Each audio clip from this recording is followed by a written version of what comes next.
casa. Tarde preciosa, tarde hospitalaria con el tiempo, porque se ha puesto galleguísimo aquí en Madrid para recibir a nuestra invitada de hoy, Alba Cid. Teníamos muchísimas ganas de que viniera con este libro que nos ha encantado, Atlas, con el que ganó el Premio Nacional en gallego, en su lengua original, pero que ahora sale la traducción. Luego charlamos de por qué han pasado estos años. Y la acompaña de presentadora, de telonera, de compañera de viaje, nuestra queridísima Luz Pixel, que no necesita presentación, que es, es un pilar de esta casa en realidad, un referente a muchísimos niveles. Siempre es una alegría que nos visite, y el único fallo que tiene es que vive en San Sebastián de los Reyes, por ahí. Entonces viene poco, pero cuando viene nos alegra muchísimo la tarde. Alba, como os decía, ha publicado este libro, Atlas, con el que ganó el Premio Nacional. Lo publicó en Galaxia en 2019 y fue un premio que yo creo que nos contaba, que salió poco antes de la pandemia, pero que paradójica y curiosamente y también con mucha lógica fue, como todo sucedió en ese tiempo, a partir de la detención de los cuerpos en las casas, pues muy leído. Muy entiendo que tuviste mucha devolución del libro y para bien, luego charlamos de eso también. Ha sido traducida al alemán, al catalán, al griego, al inglés y al portugués, y poemas suyos han sido incluidos en revistas y webs como Poem a Day, Asymptote, Enfermaria 6, Kenya Review, The Offing o Words Without Borders, y es coautora de la plaquette, que no sé cómo se pronuncia, a falla de Ponto, Leroy de la de Guadalajara. Ya decía yo que esto sonaba más a francés, y el Tesoro Espeleológico Galego, ambos en A Central Folk en 2022. Forma parte de proyectos ligados al patrimonio inmaterial como Rupestre Sonoro. Fue colaboradora de la Radio Galega, es amante de la fotografía, fotógrafa, ilustra ocasionalmente y atiende a etimologías, a historia natural y prácticas naturales diversas. Este libro, Atlas, que sale en La Bella Varsovia, editorial que tenemos mucha conexión y que estamos siempre muy atentas, fue presentada ayer en Madrid por Mario Obrero. Es un libro, a mí me ha recordado muchísimo a los gabinetes de curiosidades de la burguesía y la nobleza del siglo XVI, XVII, esa especie de habitaciones que tenían, ¿no? Donde reunían objetos y cosas de todo el mundo, pero nada que ver con una intención de opulencia expositiva, sino todo lo contrario. Hay aquí, es un libro lleno de latitudes, de cuerpos, de materia, un libro de una sutileza y de una inteligencia enorme para concitar, para traer al mismo espacio cosas diferentes, que al final están hiladísimas, con un pensar, con un cuestionar la condición humana en cosas muy profundas. Un librazo, de verdad, me lo parece. Y es una alegría enorme que esté hoy aquí, además su traductora, porque se da la condición de que además de haberlo parido, lo has traducido tú. Es una cosa que no siempre sucede. Así que con nuestra gallega de guardia tenemos la tarde perfecta para entrar a este libro, que es una gozada y que está maravillosamente editado, por cierto. Enhorabuena a Elena Méndez y a La Bella Varsovia una vez más. Y vamos a empezar. Bienvenidas.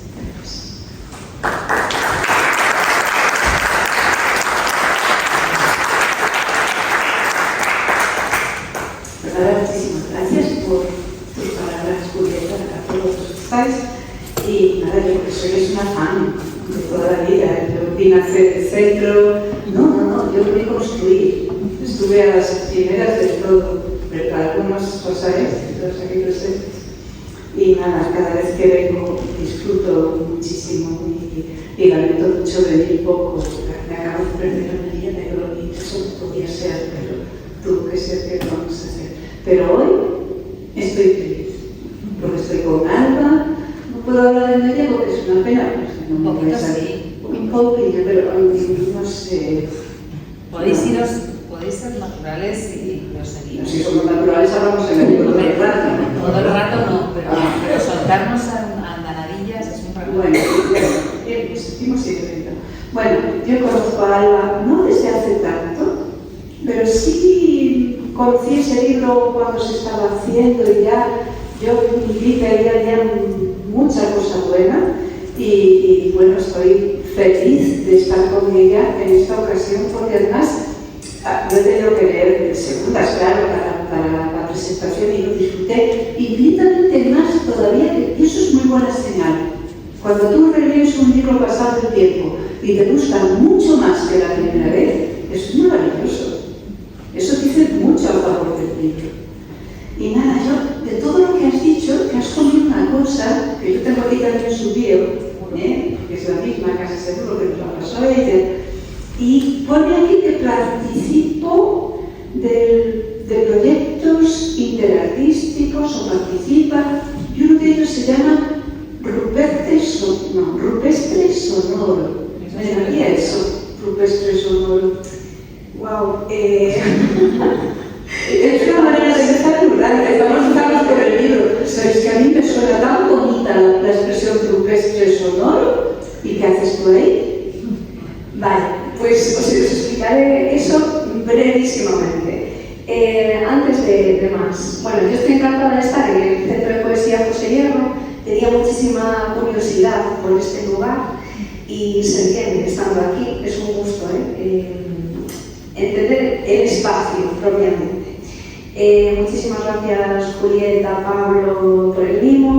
Gracias también a la Bella, porque yo siento que habiendo tardado, el libro llega muy cuidado, ¿no? También a su versión en castellano, y me alegro un montón. Y muchísimas gracias a Luz. Ella tal vez no lo recuerde, pero su primera lectura de Atlas para mí abrió una lectura privada, así un comentario, un mensaje privado. Abrió una lectura del libro de la que yo ni siquiera era muy consciente. Y llegaremos, supongo, a eso también. ¿Qué es Rupestre Sonoro? Rupestre Sonoro es una de esas experiencias que yo creo que me nutren mucho, que acaban sedimentando en mí materiales muy diversos, y realmente es un proyecto, es un equipo artístico en el que hay tanto arqueólogas, artistas sonoros, gente más ligada a la palabra, gente más ligada a la música propiamente, y lo que intenta es acercarse al patrimonio rupestre gallego, pero también a nuestro patrimonio aural, a todo lo relacionado con la escucha y que tantas veces invisibilizamos, ¿no? Curiosamente, hay muchas marcas en el territorio, y me refiero a marcas pétreas, ¿no? Marcas que seguramente han cambiado de significación a través de los siglos, que a día de hoy casi no sabemos leer o casi no escuchamos, ¿no?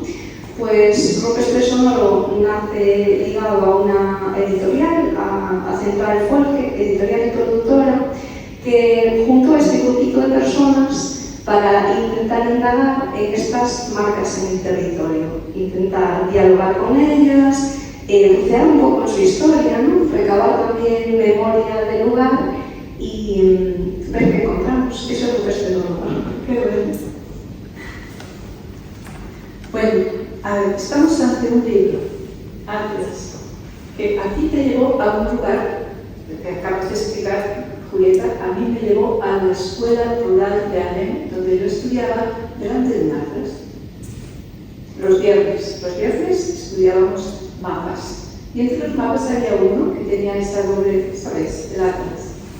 Y es que realmente es un atlas. O sea, yo creo que pocos títulos son tan acertados. O sea, el espacio no es como si no existiera la división de espacios. Se juntan, se multiplican, se va de aquí para allá, se trae un espacio de allá para acá, se desiguala. No hay grandes países frente a humildes países, ¿no? Aquí la lengua hace cosas, o sea, nos pone a todos en el mismo rasero, en el mismo nivel, nos iguala. Lo iguala todo, o sea, ella en esa especie de collage que hace con los espacios y luego también con los tiempos, es capaz de juntar a San Miguel Arcángel con un pescador de Japón, me parece que es. ¿Saben? Y los junta ahí y está bien juntarlos. Y de repente nos trae a un escritor inglés y lo une con estos otros. Y de repente, pues hay una familia. Y de repente está el río famoso de Galicia, los cañones del Sil, ¿no?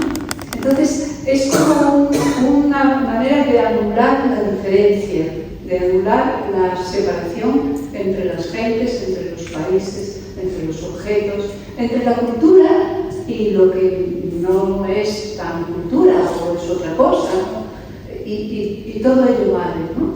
Entonces, a mí ese aspecto del libro, esa manera de igualar, a mí me parece que es maravilloso, porque no lo hace diciéndolo, no se dice, se hace. Y es lo que pasa con la mayor parte de las cosas en este libro, que las hace, no las dice.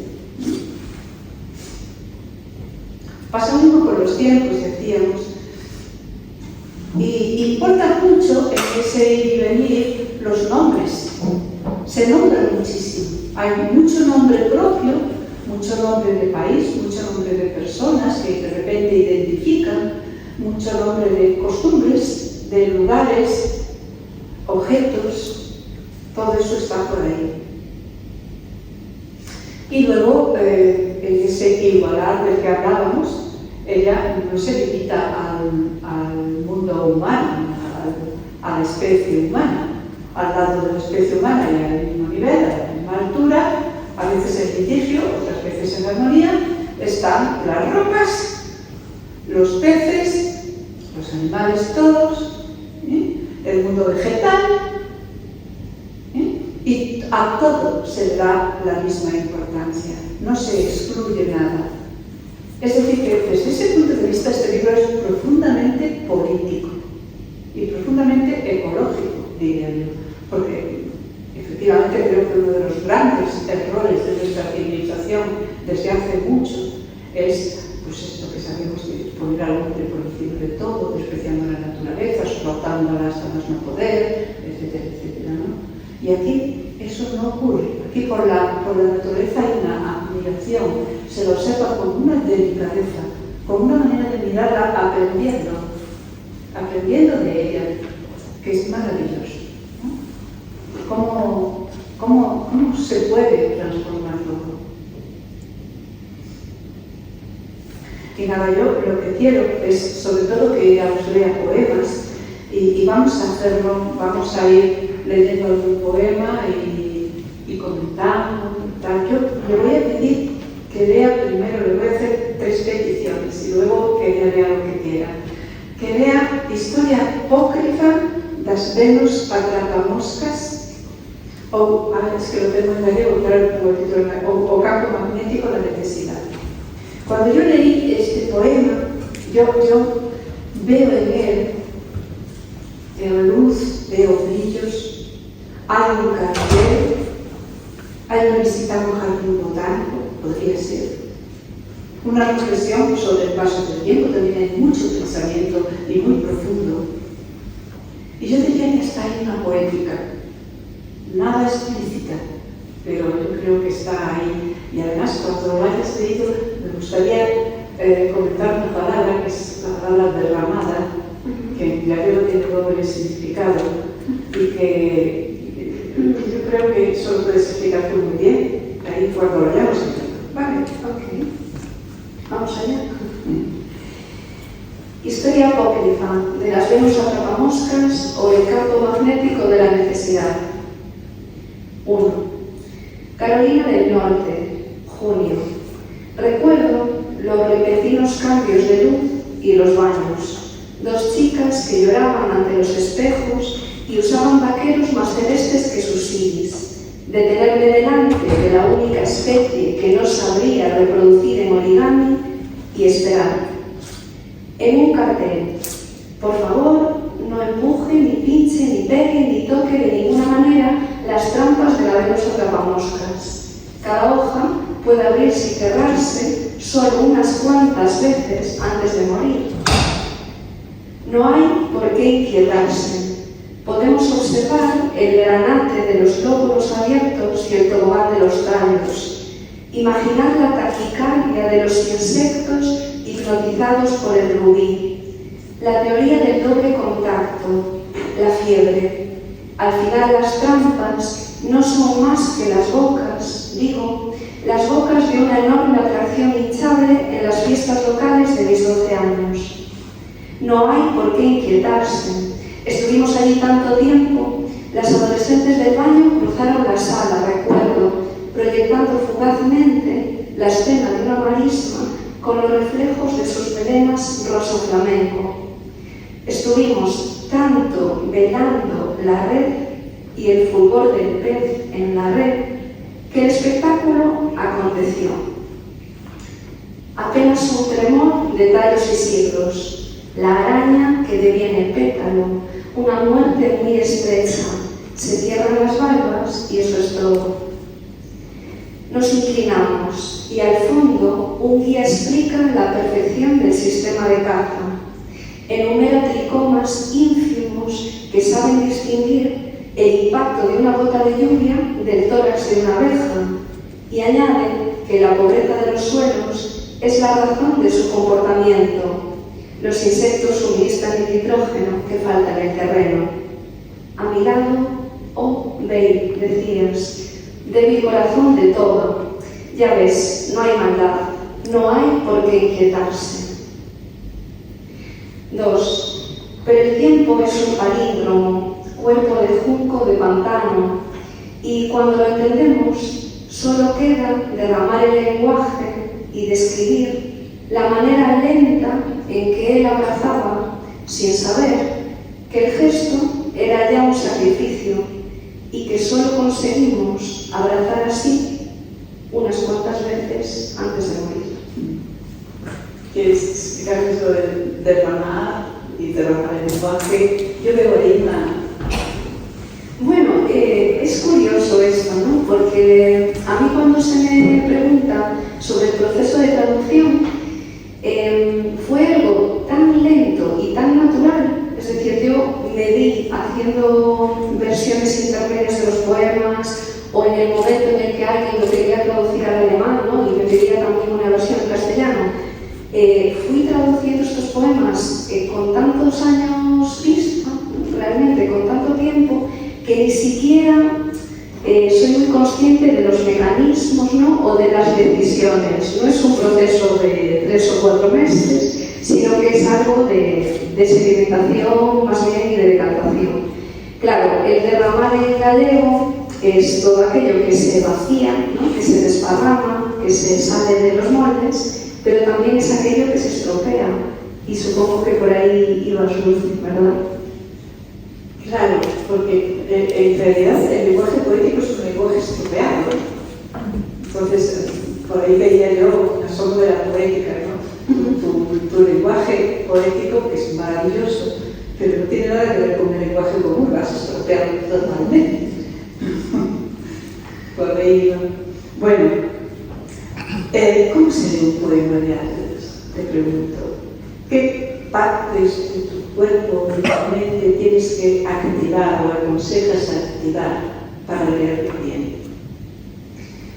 Pues yo siento que abuso un poco de la cita, además pues, la pobre ya está situada al inicio de la dedicatoria, pero es cierto que yo sí que pediría que se leyesen los poemas de Atlas activando lo que Marianne Moore llamaba el sentido de la ilusión, ¿no? Y que tiene algo que ver con la fascinación, tiene algo que ver con la apertura, con la curiosidad, pero en todo caso ella entendía que era más afinado que la precisión científica, ¿no? Que esa ilusión acababa siendo más fina, más sagaz, más transparente que la misma, ¿no? El mismo lenguaje de la ciencia. De alguna manera, a mí me gustaría que se leyesen como abiertos, ¿no? Y abiertas a la aventura, porque del mismo modo que acaban confluyendo ahí por veces, y como muy bien señalabas, el pasado y presente, o como confluyen la historia y el mito, y no me gusta, ¿no? Tampoco debilitarlos, o como confluyen naturaleza y cultura. Me gustaría que por ahí, ¿no? Desde esa mirada y desde ese momento de indefinición, ¿no? Desde esa especie de neblina, se leyese. De hecho, niebla hay. Hay niebla, Yo creo que así, o sea, cuando tú nombras mucho algo en tu poesía, es que eso está presente también en la forma de alguna manera, ¿no? O sea, que quieres que se vea.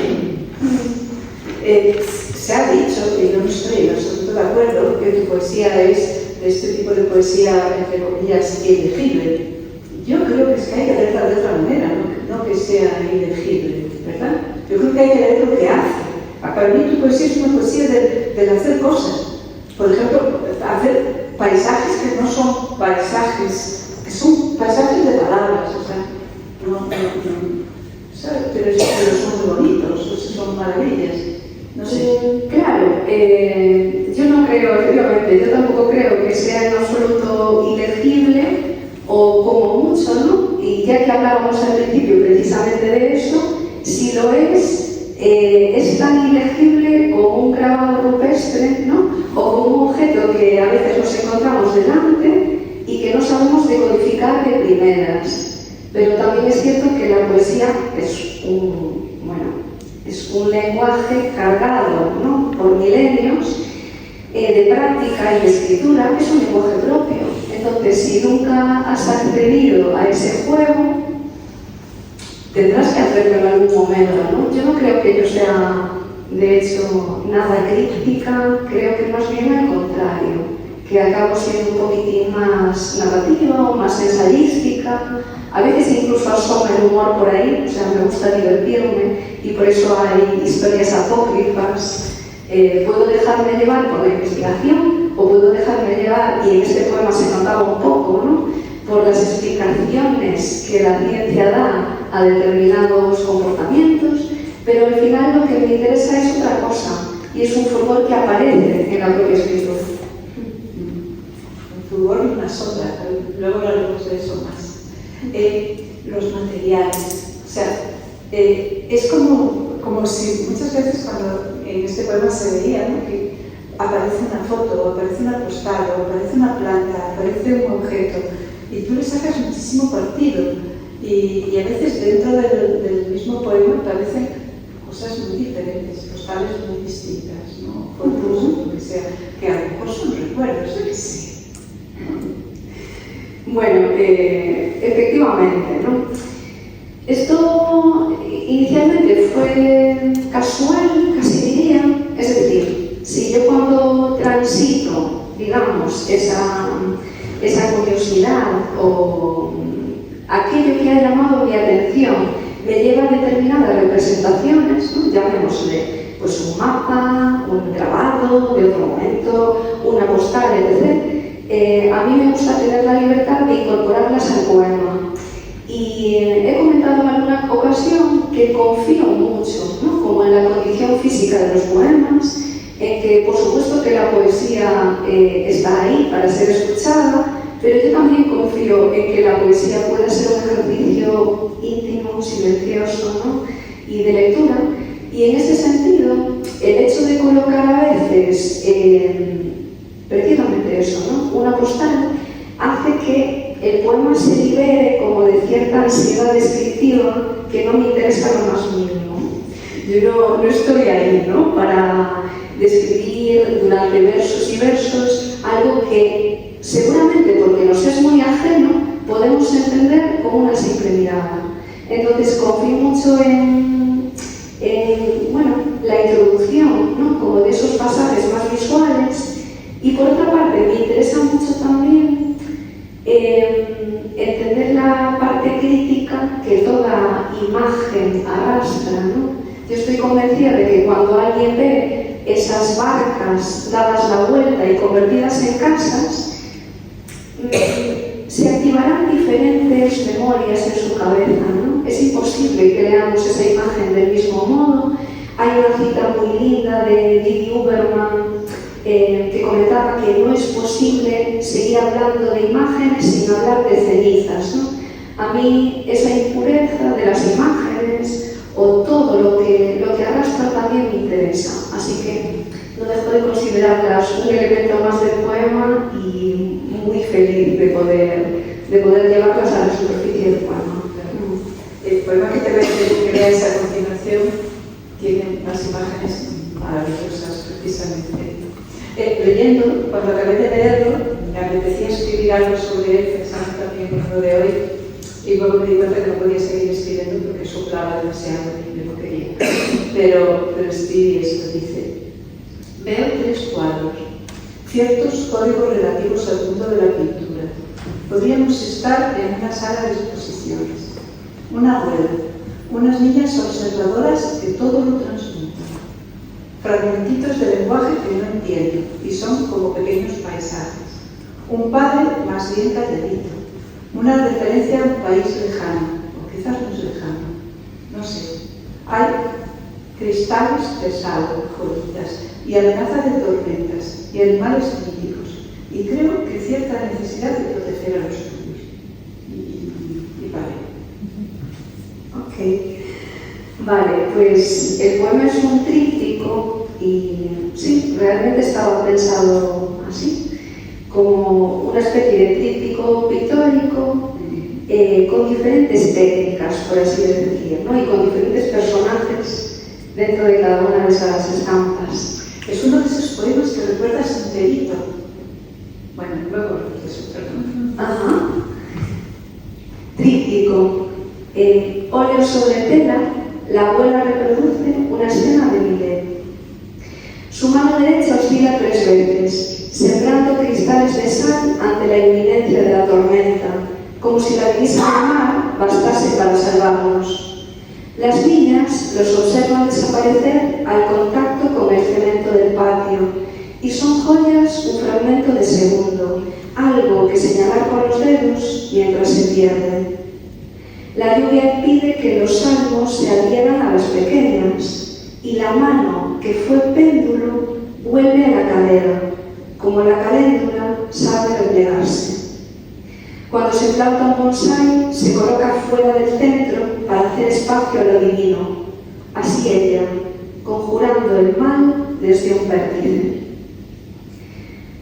Óleo sobre madera, el padre dice que reclutar es un arte. Guarda muchas cosas para sí. La hora en que la nieve azulea sobre la orografía suiza, el primer diente de la hija, el estallido del hueso del pecho. Guarda silencio. Nunca plantaría un bonsái. Sabe despegar la sombra del cuerpo de los pájaros. Acrílico sobre papel, la hija repite similia, obscurantur, mientras atraviesa el patio. Cuando nació, le anudaron unos cuernos de ciervo volante en la muñeca. Un centenar de kilómetros al oeste, los marineros recogen estrellas de mar para fertilizar la tierra. Ella lo desconoce. Imprudente, se coloca en el centro y alza la vista para capturar el brillo que fue de la Vía Láctea. Las miradas, que es otro tema que... A mí este poema me parece muy mágico, porque cuando lo lees una vez, 2 veces, lo recuerdas y no puedes olvidarlo. Pero no quiere decir que recuerdes de memoria el texto, no, en absoluto. Recuerdas la forma del poema, recuerdas cómo está hecho, cómo está construido, ese tríptico, los personajes, lo que pasa, la sal, la madre lanzando a la niña, mirando. Lo recuerdas como un objeto. Y creo que pasa mucho en Atlas, en este libro. Creo que es una de sus grandes características, que los poemas tienen una forma tan clara, tan construida, tan bien hechita, que los recuerdas como un objeto. Y me parece que es uno de los grandes logros del libro. Me pasa con todos. Este lo que pasa es que es cortito, es un poema breve, se recuerda muy claramente. Yo no lo voy a olvidar jamás. Wow, es lindo, ¿no? Que los veas como objetos o como paisajes, porque yo creo que el Atlas puede parecer un libro lleno de trabajos invisibles, ¿no? O como, cargado de investigaciones, como cargado de secretos, con sus propias dinámicas fluyendo por detrás, pero a la vez, para mí, hay mucho de corpóreo en Atlas, así que tiene todo el sentido, hay mucho de sensorial, tiene todo el sentido que alguien lo perciba como un objeto que perciba toda esa fisicidad que hay. Y la otra cosa muy bonita de este poema es lo de las miradas. Porque hay unas niñas observando el gesto de la madre transformando lo que está haciendo. Ellas con su imaginación lo están transformando. Y más adelante vuelve a aparecer la mirada. Y yo ya no sé si es la mirada de una autora que recuerda o no tiene por qué ser, ¿no? Pero dentro del poema hay personajes que observan lo que hacen otros. Me parece maravilloso. Creo que la mirada, yo no sé si quieres hablar de la mirada en poesía, de la mirada, pero es muy importante aquí. Seguramente es que sea uno de los aspectos que no eran para nada evidentes para mí cuando escribía estos poemas, ¿no? Y de la misma manera que son muchas las presencias o las voces, los esbozos del personaje que pasa por este libro, yo también creo que son muchas las miradas. Mirar también tiene esa magia, ¿no?, de tener por detrás precisamente un verbo en latín que para nosotros significaría admirarse, ¿no? El mirar siempre tiene algo de milagro, de maravilla, ¿no?, de sorpresa en el fondo. Yo creo que en Atlas se mira mucho, se mira con curiosidad, porque yo no lo puedo evitar, a muchas artes y a muchas disciplinas. Se mira aquello que no se sabe decodificar, porque es algo que me atrapa constantemente, pero también se mira lejos, ¿no? Y sobre esto he contado ya en bastantes ocasiones que tuve la suerte de que el libro recibiese una lectura académica muy atenta de una profesora del área de inglés de la Universidad de Santiago, que es Manuela, como no, Manuela Palacios, y Manuela se ocupó de manera fascinante para mí de observar qué acontecía con el nosotros y el ellos, ¿no?, con el aquí y allá dentro del libro. Claro, ella acababa refiriéndose a que detectaba algo así como una observación telescópica de costumbres, ¿no?, y de cosmovisiones lejanas, pero que también detectaba lo contrario, que detectaba la mirada hacia lo cotidiano o hacia lo local un poco extrañada, ¿no?, o haciéndola pasar por ese marco de lo planetario. Y yo creo que efectivamente, lo quiero o no, miro mucho. Yo miro todo el tiempo cuando escribo, que para mí hay una pulsión ensayística muy importante en la construcción de un poema y que en el fondo tiene que ver con indagar en lo que me interesa y con acabar entendiendo qué pienso sobre algo, ¿no? O por lo menos intentarlo. Por eso digo que la pulsión ensayística es fuerte. Bueno, y por otra parte, y esto es evidente, y por eso la dedicatoria es tan larga, yo creo que en la dedicatoria están muchos artistas, muchas escritoras, sobre todo, que me han enseñado a mirar de maneras distintas.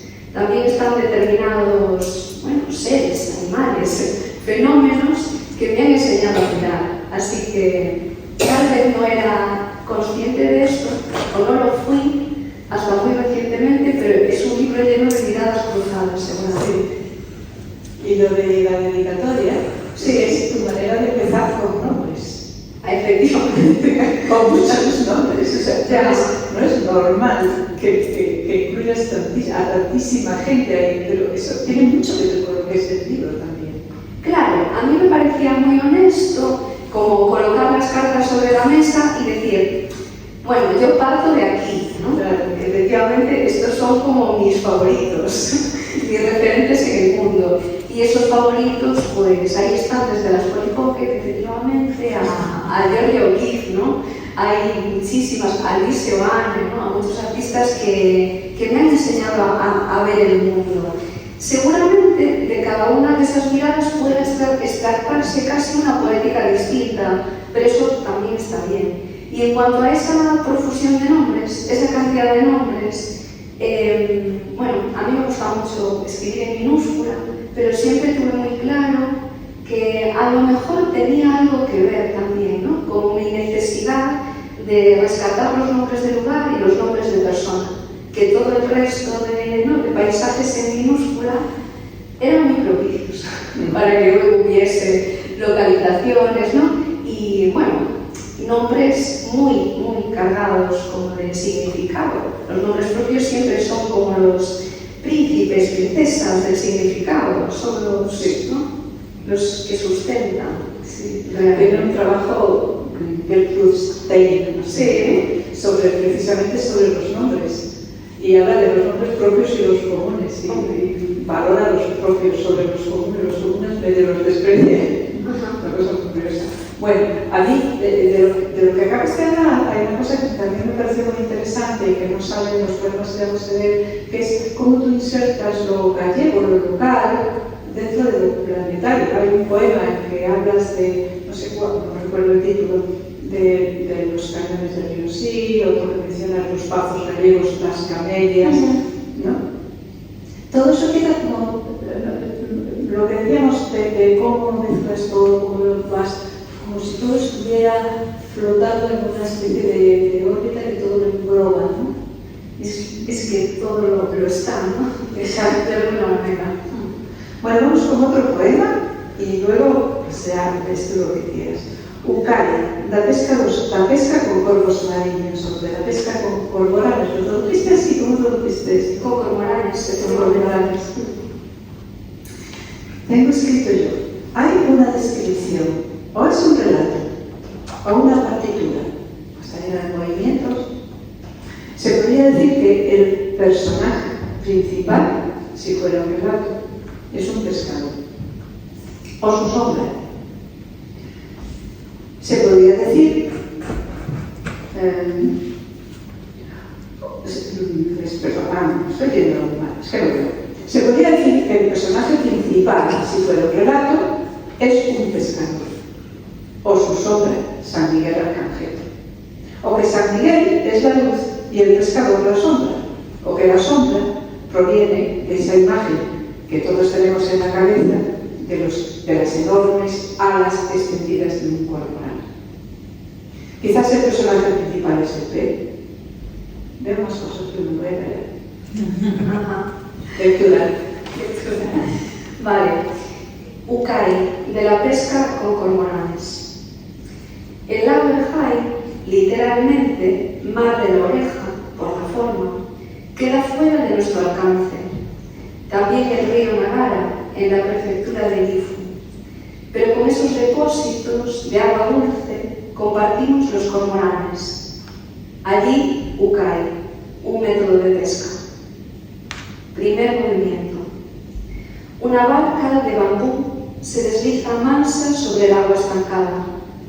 Lo hace muy lentamente, porque asistimos al espectáculo por medio de fotografías ajenas, imágenes de profesionales y curiosos, imágenes de turistas que alborotan detrás de las balsas bebiendo sake. Si accediésemos a los grabados del período Edo, veríamos linternas colgadas de las barcas. Los artistas se recrean en el fuego, de modo que las teas parecen finalmente cabelleras vikingas suspendidas sobre el agua. Se encienden para atraer a los peces, para que baile por última vez el alimento imperial. Segundo movimiento. A veces, en la partida, el pescador coloca sobre sus hombros una caña de bambú. Es San Miguel con la balanza. En cada extremo de la vara, un cormorán dispuesto al trabajo. Si acaso oscilan, el movimiento es imperceptible. Burlan todo lo que creíamos saber sobre el equilibrio. Se erigen en representación de la justicia. Tercer movimiento. Para que las aves no traguen las piezas grandes, les estrechan el pescuezo con un lazo de cáñamo. Cuarto movimiento. El pescador rodea el pico del ave con ambas manos y extrae el alimento, una carpa, un pez gato dorado, del inicio de su garganta. Es necesaria firmeza y cierta fuerza en las manos para el gesto. Al cabo, sustraer siempre implica violencia, y supongo que si el hilo de plata del Eclesiastés que une el alma al cuerpo no les estuviese vetado a los animales pequeños, se rompería, plin, antes de caer en la cesta del pescado. El ave se deja hacer, y la escena nos recuerda un verso de Alfred Tennyson: todo nos quita. Quinto movimiento. El verano imparte una lección sobre la muerte. No erramos al sobreponer la imagen del pescador escuálido y la de San Miguel. Ambos administran los tiempos, la virtud, tienen sitio en el juicio final y dominan el fuego. Podrían incluso adivinar la fortuna, decir: aquí está su carta, señora, aquí sus truchas. Perlas son lo que antes fueron sus ojos, mire. Detenidos los márgenes, cualquiera puede distinguir el momento del regreso por la pose monumental de las aves sobre las balsas. Los cormoranes se estiran para secarse, y su envergadura de alas contribuye a la edificación de la noche.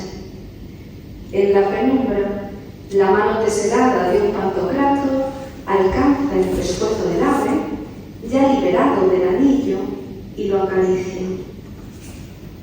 Movimiento último. En la escena no queda crudeza, solo agua. Agua y cestos llenos, una superposición de escamas, las formas extrañas del amor y el vasallaje.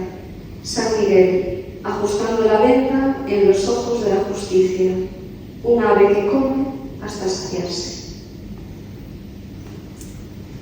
Es tremendo, doctora. Es tremendo. ¿Cuánto hay de montaje, de collage, de anacronismo, de ruptura de la linealidad temporal? En este poema se aprecia muy bien, ¿verdad? Creo que este poema ilustra estupendamente muchas de las características de todo el libro.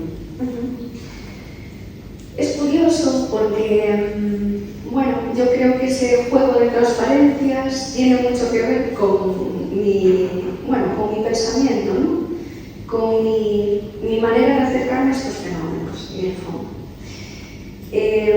Y algo semejante pasa a lo mejor con la temática, que yo creo que es otro de los pesos de este poema, que dependiendo de quién lo lea o de quién lo reciba, podría entender que la fuerza está en un lugar o en otro, creo.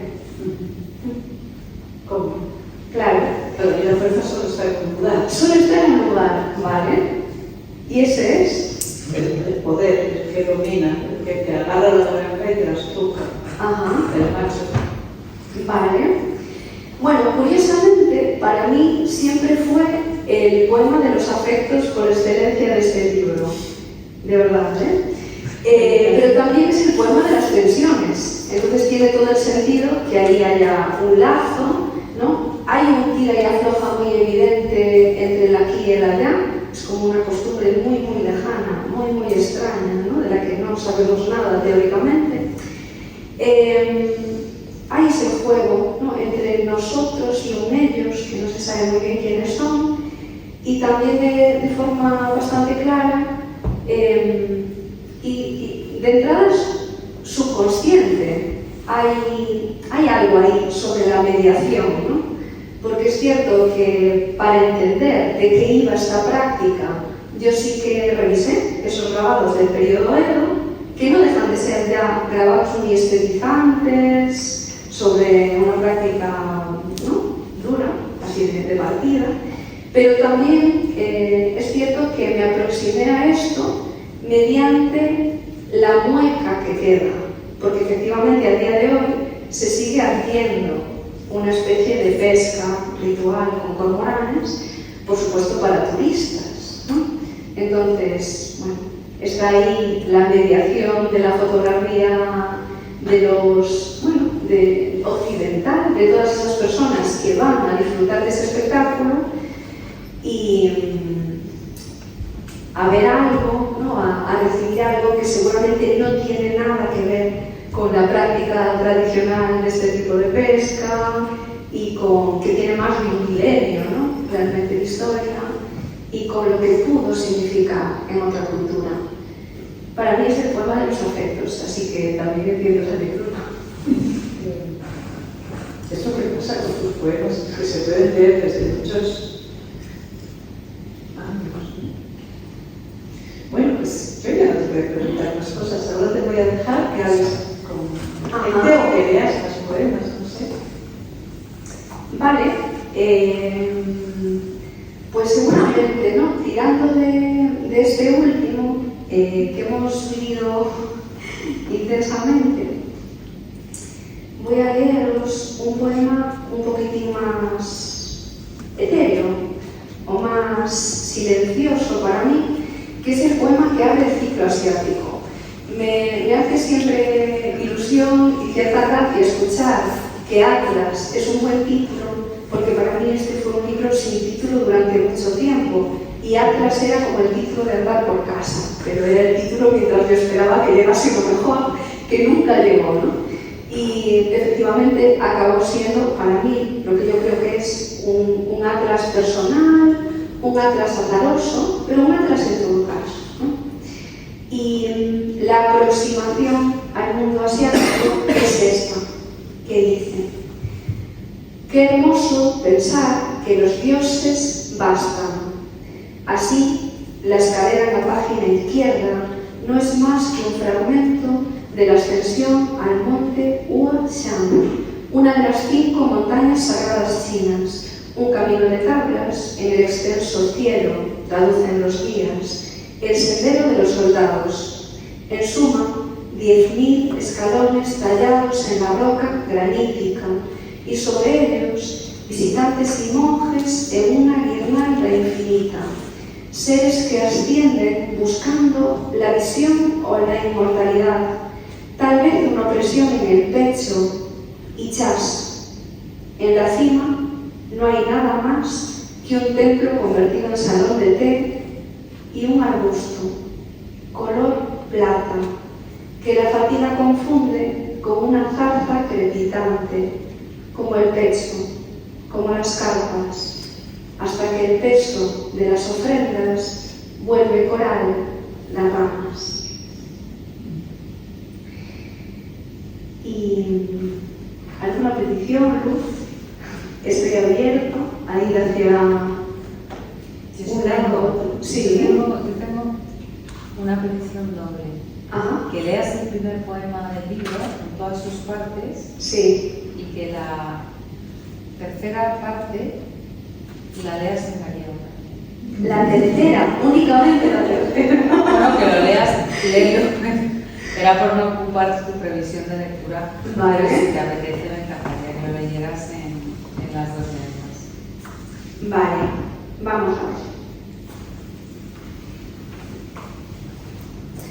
Es la primera historia apócrifa que escribí. De alguna forma también tiene que ver con una especie de encantamiento de la mirada, porque yo viajé a Turquía al acabar una de las filologías con una de mis mejores amigas de filología gallega, y solo a la vuelta fui consciente de la cantidad, ¿no? De la locura de formas de tulipanes que se escondían en nuestras fotos, ¿no? Y sobre eso, en el fondo, no deja de ser una historia natural y una historia cultural de los tulipanes, con un twist, ¿no? Con un poco de diversión. Historia apócrifa de los tulipanes o las alucinaciones en los Países Bajos. 1. Las plantas perennes necesitan mucho tiempo para crecer. Es el caso de los tulipanes, las flechas envenenadas del tejo, las historias. 2. Contra la creencia popular, floristas incluidas, los tulipanes no son originarios de Holanda, sino de Anatolia. Esa es la aclaración que introduciré con las manos en la tierra. artillería de sedas, prudencia inútil, de una alianza que cambias de dedo y pierdes igualmente. Tal vez te musite incluso que Anatolia procede del griego, que desde los peristilos jónicos significaba este, y conforme se levantaban las 1500 estancias del palacio de Knossos, la palabra se soltaba con Ana y Telei, que viene siendo alba, que viene siendo levantarse sobre cualquier horizonte. Pequeño occidental, confías en la historia de las palabras porque nunca pudiste confiar en la de los hombres. 3. En Ankara o Kayseri, cuando un niño no puede dormir, un adulto, piel de cerdo, posa una mano sobre su pecho y le cuenta la historia del barco que se hace a la mar. La mano es poderosa, controla la respiración del insomne, al tiempo que reproduce el viaje marítimo. De este modo, el mar Egeo comienza bajo las costillas y el navío que hará llegar los primeros tulipanes al norte de Europa deja una sombra mucho más densa que la de las algas. 4. Ten cuidado de plantarlos con las raíces hacia abajo, dices. Fue así. Los holandeses comieron los bulbos llegados de Turquía convencidos de que eran cebollas. Los cortaron, los guisaron, imaginan familias enteras masticando diminutos códices de colores futuros alrededor de grandes mesas de riso. Después de las comidas tenían pesadillas. En la bolsa también dice que puede agregarse harina de huesos o cualquier otro fertilizante para el bien de la planta. Pero aquí no tenemos de eso. ¿Cómo justificaríamos aquí el lujo de la carne ausente, el lujo de la tierra negra para una simple floración? A finales de abril, sin cultivador oficial de palacio, ¿quién dirá, sé sabio, oh mi dolor, a una perla otomana? ¿Quién dirá, no te abras, aún no, las tierras del oeste no te serán propicias? Y me acabo de saltar la lectura en gallego, pero lo podemos solucionar. ¿Te volvéis a hablar? Sí, entero, fuerte. Vale. Ahora os podéis concentrar absolutamente, que ya habéis escuchado el cuento una vez. Así que, as plantas perennes precisan de moito tempo para crecer. É o caso dos tulipáns, as frechas envenenadas do teixo, as historias. 2. Contra a crenza popular, floristas incluídas, os tulipáns non son originarios de Holanda, senón de Anatolia. Esa é a aclaración que introducirei cando as mans na terra. Artillería de sedas, prudencia inútil, dunha alianza que cambias de dedo e perdes igualmente. Tal vez se musite incluso que Anatolia procede do grego, que desde os peristilos xónicos significaba leste, e conforme servían as 1500 estancias do palacio de Knossos, a palabra soldábase con Ana e Telei, que ven sendo alma, que ven sendo erguerse sobre calquera horizonte. Pequeno occidental, confías na historia das palabras porque nunca puideches confiar na dos homes. 3. En Ankara ou Kayseri, cando un pequeno non pode dormir, un adulto, pel de cedro, pousalle unha man sobre o peito e conta a historia do barco que se fai ao mar. A man é poderosa, controla a respiración do insomne, o tempo que reproduce a viaxe marítima. Deste modo, o mar Exeo inicia baixo as costelas e o navío que fará chegar os primeiros tulipáns ao norte de Europa deixa unha sombra moito máis densa que a das algas. 4. Ten cuidado encargado de plantalos coas raíces cara abaixo, dis. Foi así. Os holandeses comeron os bulbos chegados de Turquía convencidos de que eran cebolas. Cortáronos, guisáronos, imagina familias enteiras mastigando diminutos códices de cores futuras alrededor de grandes mesas de ameneiro. Despois das comidas, tiñan pesadelos. Na bolsa tamén di que pode agregarse fariña de osos ou calquera outro fertilizante para o ben da planta. Pero aquí non temos iso.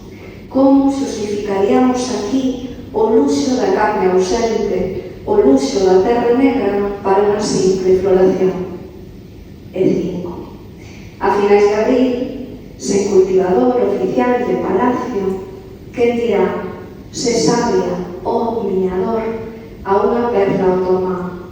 Quen dirá, non te abras, aínda non, as terras do oeste non che serán propicias.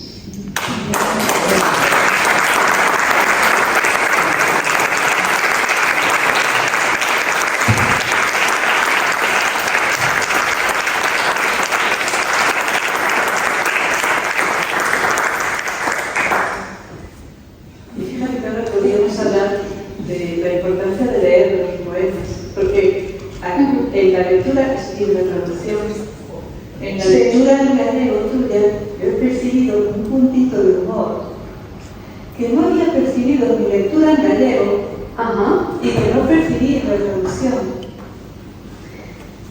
Supongo que es natural, ¿no? Porque para mí, normalmente en las historias apócrifas hay algo de juego, ¿no?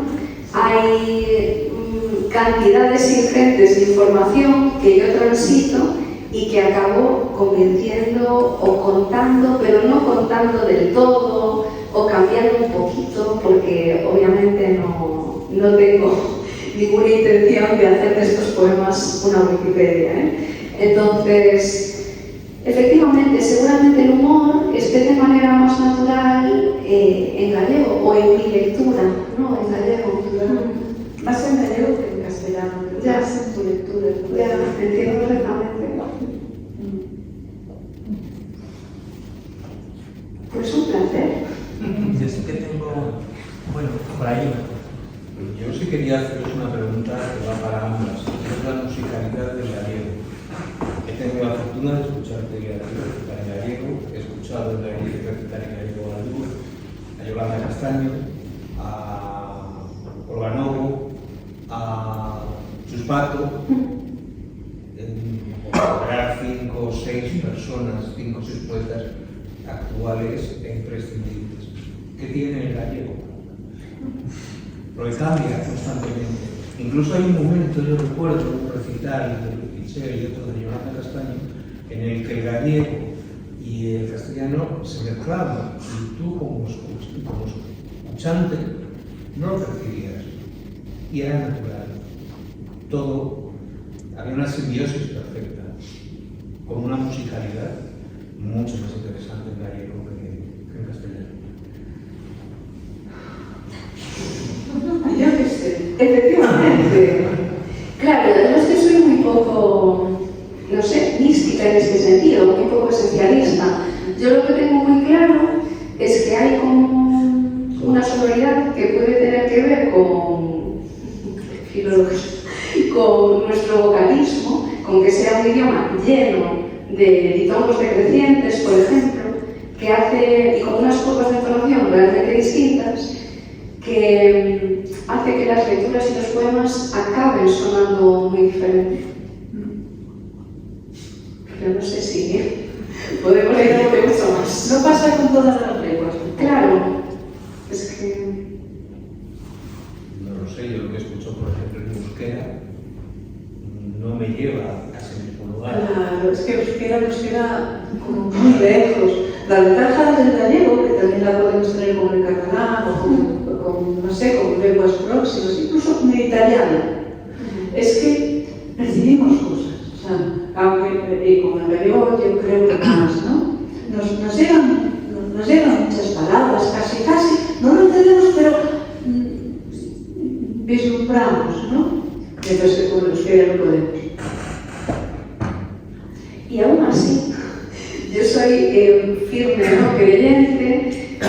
de esa, yo creo que era una cita de Eliot, súper manida y repetida, que dice que la poesía siempre comunica antes de ser entendida. Claro. Sí, a mí me encanta escuchar en euskera, ¿eh? Claro. Lo que pasa es que no podría decir eso de que suena mejor en euskera que en castellano, porque pues, por eso tendrías que tener algo más de capacidad de comparación, ¿no? Pero escuchar a gente que recita en euskera, yo he vivido eso en País Vasco y alucinando, o sea, feliz de escucharles. Muchísimas gracias, un placer escucharos a las dos. Voy a hacer una pregunta que va por otro lado, pero no me resisto, porque como cada una con sus fijaciones, algo que tiene que ver con la lengua y que se me ha parecido ahora al escucharte, ¿no? Yo había leído este libro en su versión original, lo he vuelto a leer ahora en castellano, y hay algo muy evidente, que sin embargo no se me había pasado por la cabeza hasta escucharte ahora, es que claro, precisamente para este libro, para un atlas, para un libro con este contenido, qué distinto decirlo en una lengua que fue imperial y en una lengua que no. Esto, por esto digo, de cada una con su pedrada, ¿no? Hay una lengua de enunciación de los mapas del poder y hay una que no, y aquí cambia totalmente cómo se lee la historia. Pero la pregunta no iba por ahí, sino por la última parte del poemario, las flores de Ocra y este marcado de eclipses, si nos quieres contar algo. Wow, pues esa es otra aventura. Vale, sí, hay dos eclipses que marcan el libro. Son imágenes que me acompañaron durante mucho tiempo y ciertamente los eclipses, como los nombres propios, están realmente cargados de significado a lo largo de la historia.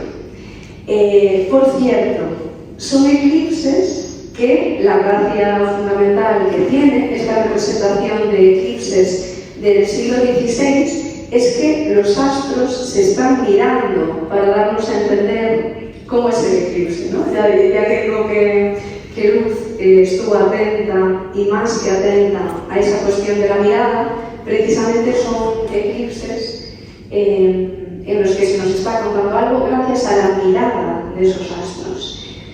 Vale, sin desvelar mucho más, los ensayos del final tienen mucho que ver pues, con otro tipo de textos que yo transito realmente y de los que disfruto un montón y que a lo mejor son un poquitín más exploratorios y no muy líricos, pero que me apetecía que estuviesen ahí. Es un ensayo dedicado a Karl Blossfeldt, que realmente es alguien que dentro de la historia de la fotografía, pero también de la botánica, supuso todo un salto, ¿no?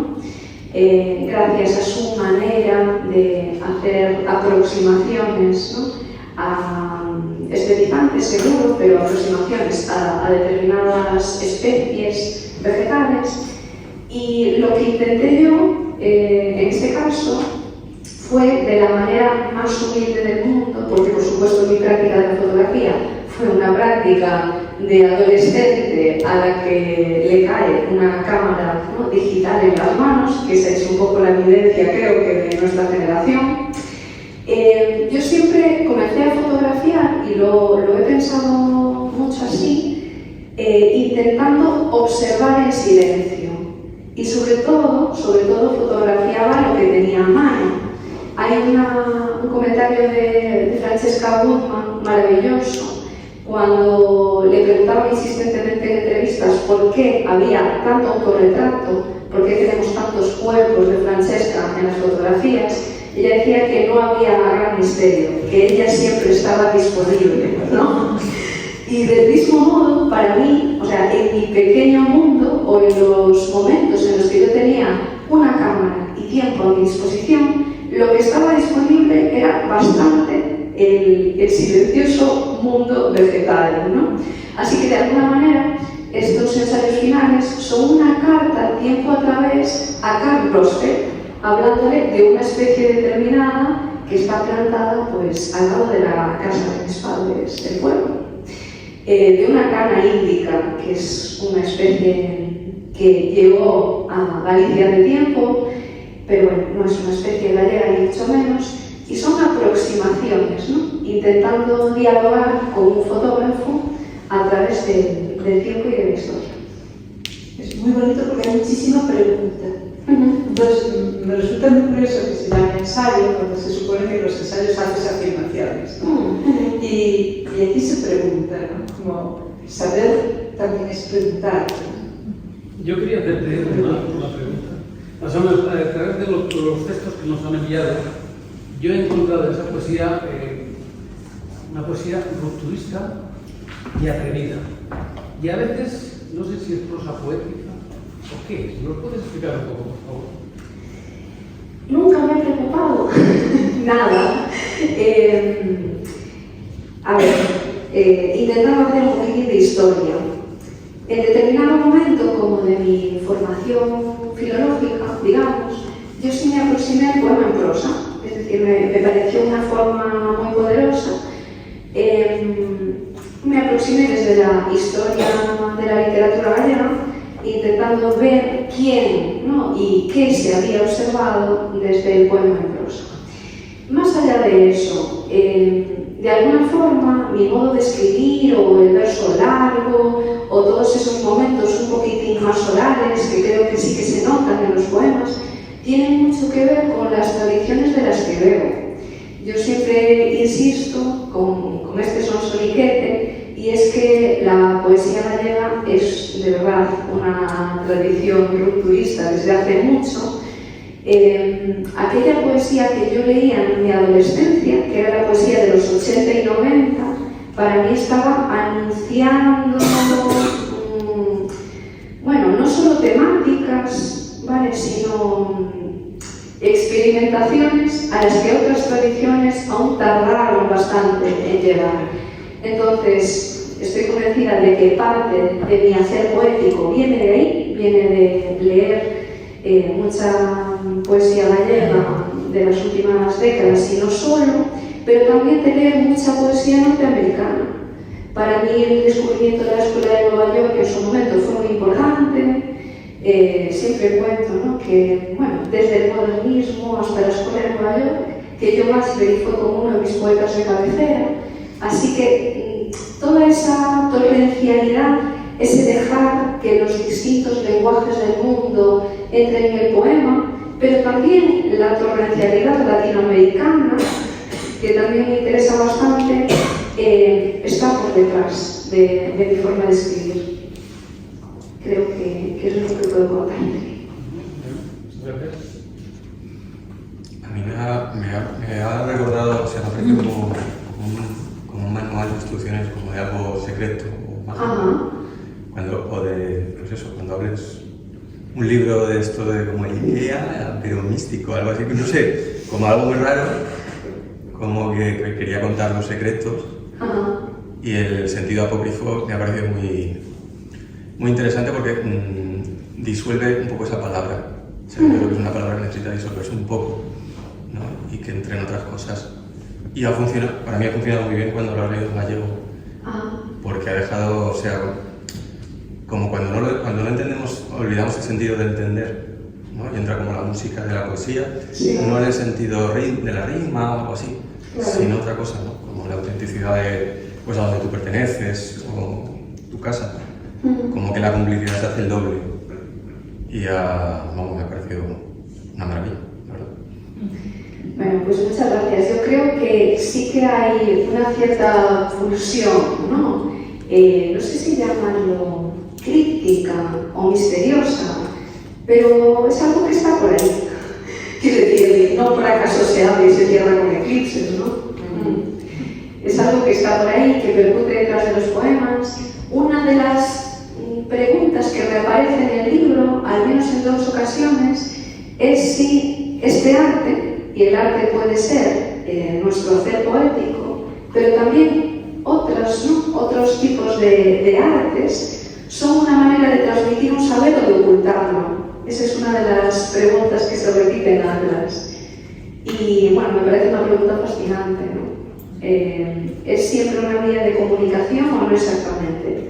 También es una especie de cifrado muy personal, de experiencias y de preguntas pendientes y de grandes dilemas. Yo creo que sí, ¿no?, que el arte no deja de tener también esa pulsión crítica. Hostia, el título a lo mejor era y que era mística. Ha venido tarde con el libro ya impreso. Pero es que además el misterio está por todas partes. Claro. El mundo actual es absolutamente ilegible. No se entiende nada. No sé por qué tenemos que entender los poemas tan bien. Una curiosidad, justo te iba a preguntar por la...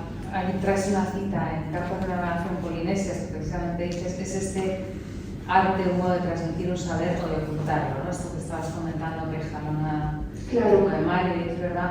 Me produce mucha curiosidad, y lo siento, de un modo muy subjetivo, influencia y relación con la poesía de Ashbery. Sí. Te pregunto, Ashbery, ¿qué te has Total.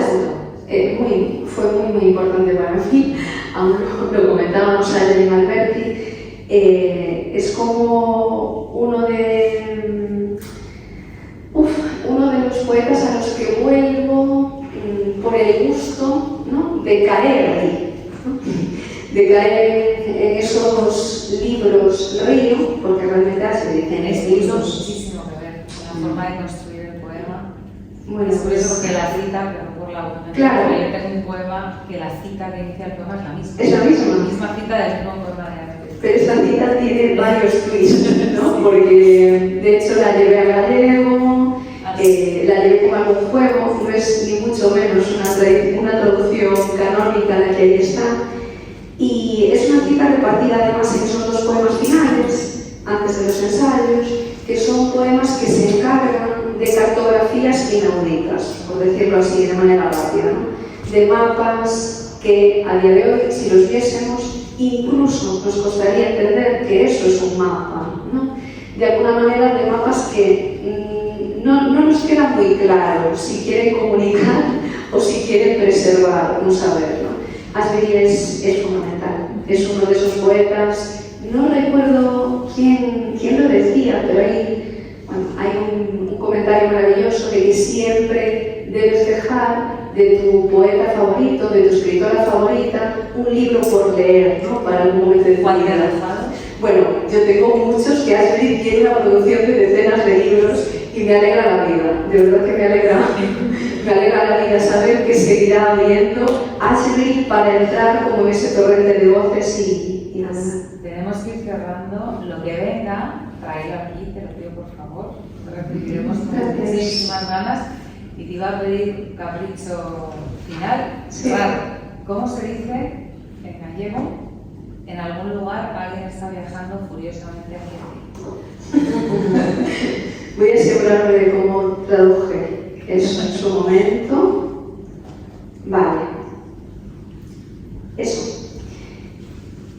En algures alguén viaxa furiosamente cara a ti, a unha velocidade impensable. Non o sentes? Mira, viaxa día e noite, cruzando treboadas de neve, a calor de 1000 liñas, saltos de auga, canóns, pero saberá onde atoparte, poderá recoñecerte cando te vexa e darche o que trae para ti. Muchas gracias.